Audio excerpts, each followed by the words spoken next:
This is the outside of the Swift Conqueror 480. If I firstly move to the gas locker, you will see that we have room in here for 2 gas bottles.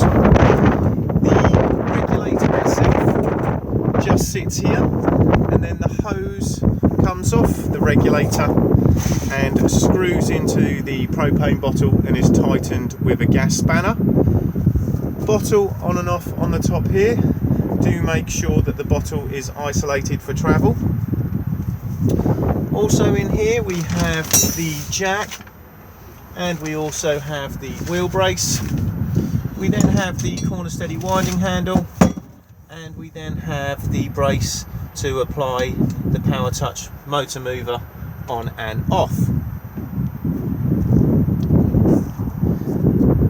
This particular model of caravan is fitted with Alco trailer control.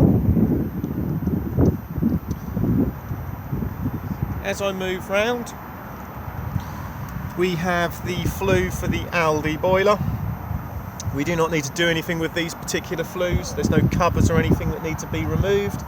Just make sure that nothing is obstructing it.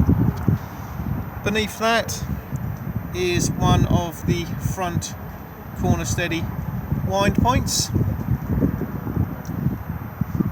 We then have the external hand shower.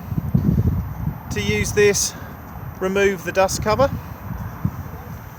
and then just plug the hand shower in.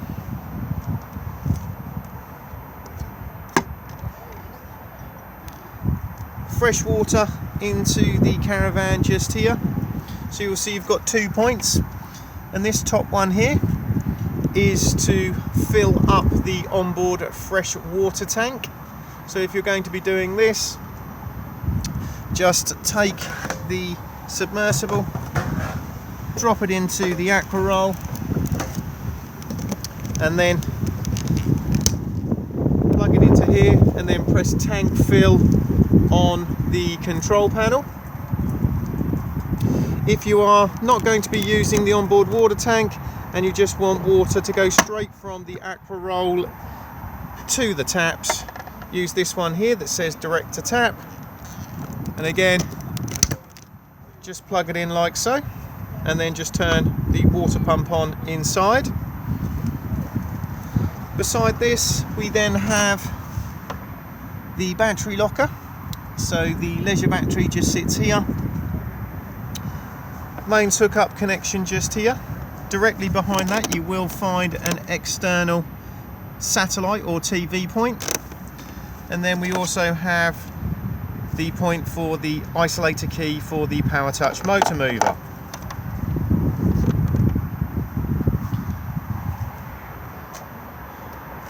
Both vents for the Dometic fridge.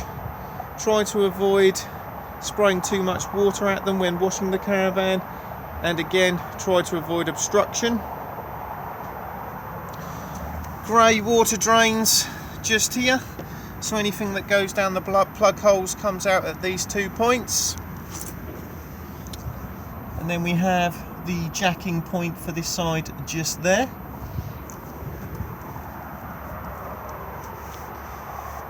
Cassette toilet just here. So at the top we have the header tank fill for the flush water.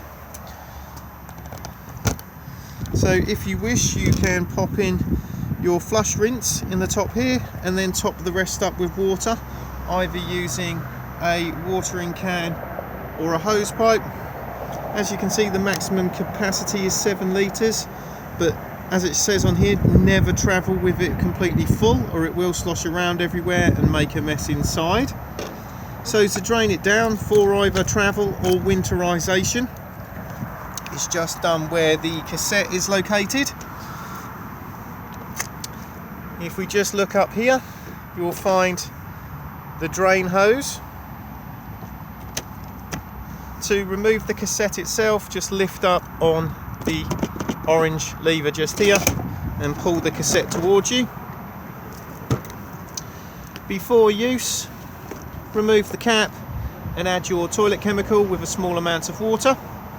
This is also where it empties from. Just remember that when you are pouring it away, to hold the button in just here to release the vacuum inside. It's also advisable to keep this seal lubricated. Thetford do their own seal lubricant, but any silicone based lubricant is fine. And by turning this part here, gains access inside the cassette for additional cleaning. If you do need to gain full access inside to the float, etc., this whole part here can be removed. At the moment you can see that this little triangle here is pointing to the locked point. By turning this whole section so the triangle comes to here, will allow this part to be removed. All of these cassettes are now on wheels with extendable handles.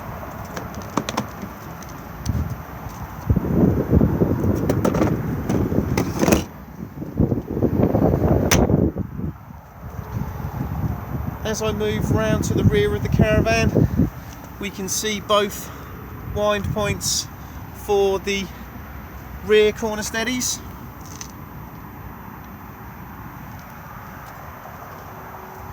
And then as I come round, we have the weight plate just here. Also on here you'll see the tyre pressures and the tyre sizes and the wheel nut torque settings as well. The spare wheel is just located in the Alco carrier just here, and again we can then see the jack and point for this side of the caravan.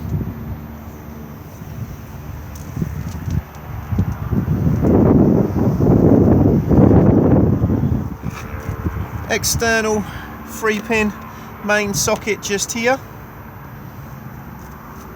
and then we have access underneath the bench seat just here.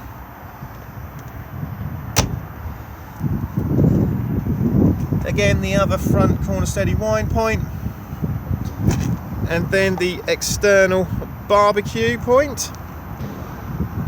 To use this you will need a barbecue adapter. They're about this long, made of brass. Attach the hose of the barbecue to one end of it and secure it with a Jubilee clip, and then the other end just plugs in where my finger is here and will lock into place. It will then allow you to turn the gas on. To remove it, just push on the collar, push it towards the caravan, and it will then release.